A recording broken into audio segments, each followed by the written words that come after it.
तुम्ही कधी विचार केलाय का, एकाच शहरात, एकाच व्यवसायात आणि एकाच प्रकारच्या शिक्षण घेतलेल्या दोन व्यक्तींपैकी एकाची प्रगती मात्र झपाट्याने होते आणि दुसऱ्याला मात्र सतत अडचणींना सामना करावा लागतो किंवा त्याचं जीवन हे संघर्षमय असतं. अर्थात यामागे काही एकच कारण नाही, अनेक कारणं असू शकतात. जसं की तुमचं प्रारब्ध, तुमचं कर्म, तुमच्या जन्मकुंडलीतील दोष, तुमची डेस्टिनी किंवा तुमचं चुकीचं मॅनिफेस्टेशन सुद्धा. आणि हो, ह्यामध्येच आणखीन एक मुद्दा इन्क्लूड होतो, तो म्हणजे तुम्ही जिथे राहता त्या घरातली ऊर्जा, एनर्जी, त्या घरात तुम्ही वापरत असलेले तुमचे शब्द, त्यांमागची भावना, हो, ह्यांचाही यामध्ये खूप मोठा वाटा असतो. ज्या ठिकाणी तुम्ही वास्तव्य करता त्या ठिकाणची एनर्जी ही तुमच्या प्रगतीला पुढे किंवा मागे प्रगतिकारक किंवा अपयशीकारक सुद्धा ठरू शकते.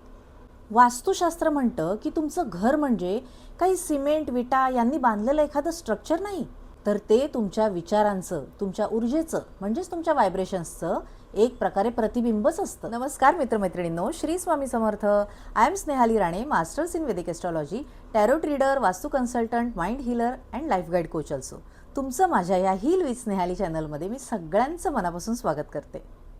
सर्वप्रथम एक गोष्ट आपण क्लिअर करूया की आपण आपलं जीवन ह्या 3 बेसिक गोष्टींवरती जगत असतो. सगळ्यात पहिलं म्हणजे तुमचं प्रारब्ध, म्हणजे तुमच्या मागील जन्माचं कर्म, जे तुम्हाला बाय हुक बाय क्रूक भोगूनच पुढे जायचं असतं. दुसरं म्हणजे तुमचं वर्तमान कर्म, जे तुम्ही आत्ता तुमच्या हातून करताय, जे कर्म, जी कृती तुम्ही करताय ते कर्म. तिसरं म्हणजे सिच्युएशन, तुमच्या पुढ्यात आलेली परिस्थिती, जी जशी पुढ्यात येईल त्यामध्ये तुम्हाला स्वतःला मोल्ड करून पुढे जायचं असतं. आणि ह्यामध्येच जी आपली जन्मकुंडली असते ती असते आपल्या जीवनाचा रोडमॅप. ती आपल्याला आपल्या आयुष्यात कुठल्या कुठल्या मार्गांवर कुठली कुठली वळणं येणार आहेत त्याचा अंदाज घेऊन दर्शवण्याचं काम करते. पण रस्ता दाखवणं आणि रस्त्यावरून चालण्यासाठी योग्य ते वातावरण मिळणं, ह्या दोन्हीही वेगवेगळ्या गोष्टी आहेत. सानिध्य, सराउंडिंग, आजूबाजूची तुमच्या ऊर्जा ही सुद्धा तुम्हाला तुमच्या हातून तसं तसं कार्य करून घडवून आणायला कारणीभूत असते. म्हणूनच इथे खरा रोल सुरू होतो, तो म्हणजे वास्तुशास्त्राचा. वास्तू काही तुमचं नशीब वगैरे बदलू शकत नाही. हां, पण तुम्ही करत असलेल्या प्रयत्नांना, विचारांना आणि स्वप्नांना योग्य ती दिशा आणि साथ नक्कीच देऊ शकते.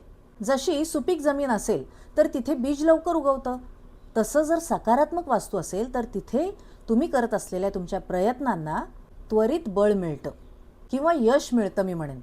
बऱ्याच लोकांना वास्तू म्हणजे ईशान्य दिशा, स्वयंपाकघर, मुख्य दरवाजा आणि काही बेसिक नियम असं वाटतं. पण खरं वास्तुशास्त्र हे याहीपेक्षा खूप मोठं आहे. वास्तुशास्त्र म्हणजे तुम्ही ज्या घरात राहता, ज्या ठिकाणी राहता त्या ठिकाणची ऊर्जा, एनर्जी, तुम्ही तिथे वापरत असलेले तुमचे शब्द, त्यांमागची भावना. ह्या पृथ्वीवरील अशी कोणतीच गोष्ट परमेश्वराने निरर्थक आणि विदाऊट एनर्जीची बनवलेली नाहीये. कारण हे विश्वच जर पंचमहाभूतांनी बनलेलं असेल तर त्या ठिकाणची प्रत्येक निर्जीव वस्तूसुद्धा कुठल्या ना कुठल्या पंचमहाभूतामध्ये कधी ना कधीतरी विलीन होणारच आहे. आणि त्या जर वस्तू आपल्यासारख्या माणसासारख्या सजीव प्राण्याने हाताळलेल्या असतील तर आपल्या बॉडीमधली जी व्हायब्रेशन्स आहेत, जी आपली एनर्जी आहे, ती सुद्धा त्या त्या गोष्टींवर किंवा वस्तूंवर प्रभाव टाकतच असते. छोटंसं आणि एक थोडक्यात उदाहरण मी तुम्हाला देईन. एखाद्याने तुम्हाला गिफ्ट म्हणून दिलेला एखादा पेन, तो तुम्हाला कदाचित लकी ठरू शकतो. त्यानंतर आपण वापरलेले कपडे हे सहजच कोणाला वापरायला देऊ नयेत असं म्हणतात. एखाद्याला तुम्ही दिलेले उधारीचे पैसे कधी कधी तुम्हाला परत लवकर मिळत नाहीत, किंवा एखाद्या व्यक्तीच्या बाजूला बसल्यावरती आपल्याला उगाचच अनइझी फील व्हायला लागतं. इथे प्रत्येक ठिकाणी आपण आपली एनर्जी ही ट्रान्सफॉर्म करत असतो आणि त्याचाच आपल्यावर किंवा समोरच्या व्यक्तीवर किंवा आपण हाताळलेल्या त्या प्रत्येक निर्जीव वस्तूवर सुद्धा एनर्जेटिकली परिणाम हा होतच असतो. आता सगळ्यात महत्त्वाचा प्रश्न म्हणजे वास्तू तथास्तू बोलते म्हणजे नेमकं काय? तर भिंती बोलतात असं नाही, तर मी मगाशी तुम्हाला सांगितल्याप्रमाणे तुम्ही ज्या वास्तूत राहून जे शब्द तुम्ही सतत बोलता किंवा जी एनर्जी तुम्ही तिथे सतत जी निर्माण करता, तीच ऊर्जा ती वास्तू वाढवून पुन्हा तुमच्यापर्यंत आणून पोचवते किंवा तिचा इम्पॅक्ट सतत तुमच्यावर पडत राहिल्याने ती त्याच मानसिकतेत तुम्हाला सतत ठेवू लागते. समजा घरात सतत भांडणं सुरू आहेत तर तुम्ही तिथे राग, कटुता, अपशब्द, टोमणे यांची एनर्जी जर तुम्ही तिथे सतत निर्माण करत असाल तर घरातील प्रत्येक सदस्य हळूहळू तो मानसिक तणाव अनुभवायला लागतो आणि मग तीच परिस्थिती अधिक भांडणं निर्माण करते म्हणजे इथे वास्तू म्हणते, तुम्ही जी एनर्जी मला दिलीत तीच वाढून मी तुम्हाला रिटर्न केली. हेच असतं वास्तूचं तथास्तू. तुम्हीही एखादा असा अनुभव घेतला असाल. एखाद्या घरामध्ये किंवा एखाद्या वास्तूमध्ये गेल्यावरती मनाला एकदम शांत, पॉझिटिव्ह, एनर्जेटिक फील होतं. आणि एखाद्या वास्तूमध्ये गेल्यावरती विनाकारण अस्वस्थता जाणवते. मनावर काहीतरी दडपण आल्यासारखं वाटतं. असं का? कारण शब्दांमध्ये ऊर्जा असते. घरात सतत बोलले जाणारे शब्द त्या घराच्या वातावरणाचा एक भाग बनतात.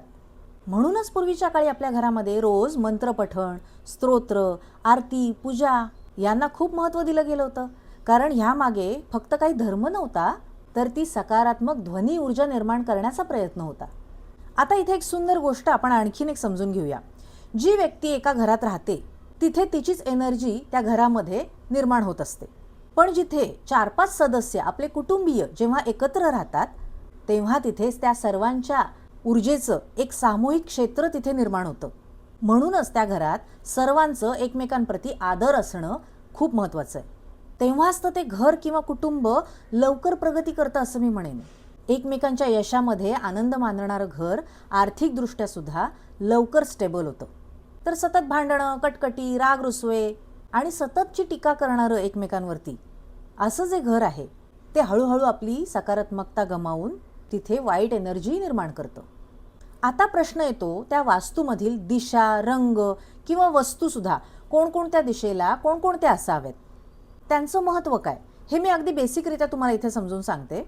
ते म्हणजे सर्वप्रथम प्रत्येक दिशा ही कोणत्या ना कोणत्या विशिष्ट ऊर्जेला रिप्रेझेंट करत असते.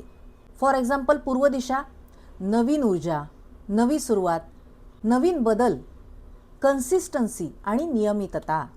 उत्तर दिशा संधी आणि प्रवाह, तुम्हाला मिळणारी पॉझिटिव्हिटी आणि तुमची होणारी आर्थिक सुबत्ता. त्यानंतर ईशान्य दिशा आध्यात्मिकता, ईश्वरीय शक्ती.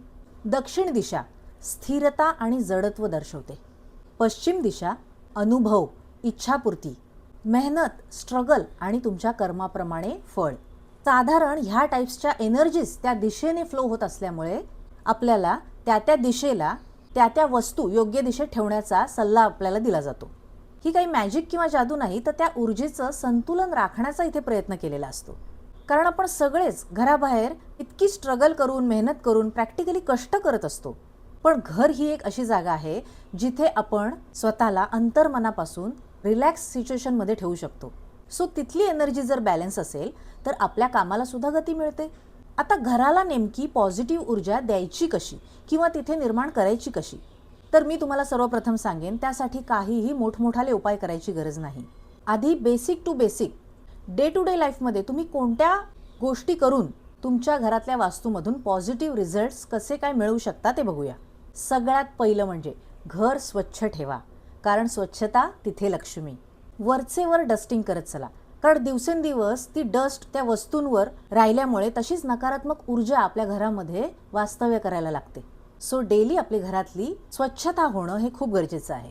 दुसरं म्हणजे सकाळी उठल्या उठल्या सकाळचा जो कोवळा सूर्यप्रकाश आहे तो घरामध्ये एंटर होऊ द्या, कारण रात्रभर राहिलेली ती बॅड एनर्जी घरामधून बाहेर पडायला मदत होते आणि बाहेरची फ्रेश एनर्जी ही घरात एंटर व्हायला मदत होते. तिसरं म्हणजे घरातल्या प्रत्येक सदस्यांना शक्यतो करून हा नियम लावायचा प्रयत्न करा, किमान 10 मिनिटं तरी रोज देवाचं नामस्मरण किंवा एखादी प्रार्थना बोलूनच घराबाहेर पडणे. आणि चौथं त्याचबरोबर घरामध्ये शिवीगाळ किंवा अपशब्द एकमेकांच्या प्रती जे वापरणं आहे ते कटाक्षाने टाळणे. पाचवं म्हणजे जशी वेळ शक्य होईल तुमच्याच्यानी त्या पद्धतीने, पण शक्यतो करून दिवसातून एक टाइम तरी एकत्र जेवायला बसणे. सहावं म्हणजे घर डिक्लटर करणे, नको असलेल्या अनावश्यक वस्तू घराबाहेर काढून टाकणे. अनेक वर्ष वापरात नसलेल्या वस्तू त्या एक प्रकारे स्वतःमध्येच एक निगेटिव्ह एनर्जी क्रिएट करत असतात.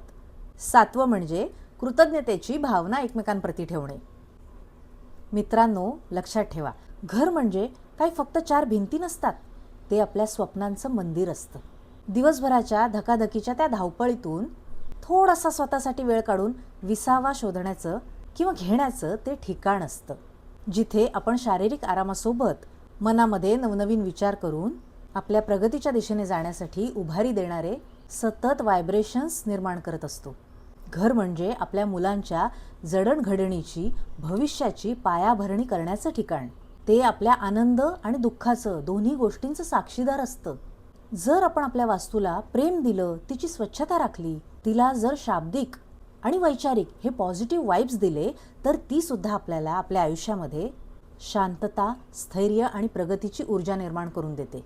तुमचं प्रारब्धही तुमच्या हातात नसतं आणि तुमच्या कुंडलीतीलही सर्व घटना बदलता येतीलच असं नसतं. पण तुमच्या घरातील वातावरण, तुमचे शब्द, तुमचे विचार, तुमची भावना आणि त्यानुसार तुम्ही करत असलेलं तुमचं कर्म हे तर तुमच्या हातात असतं.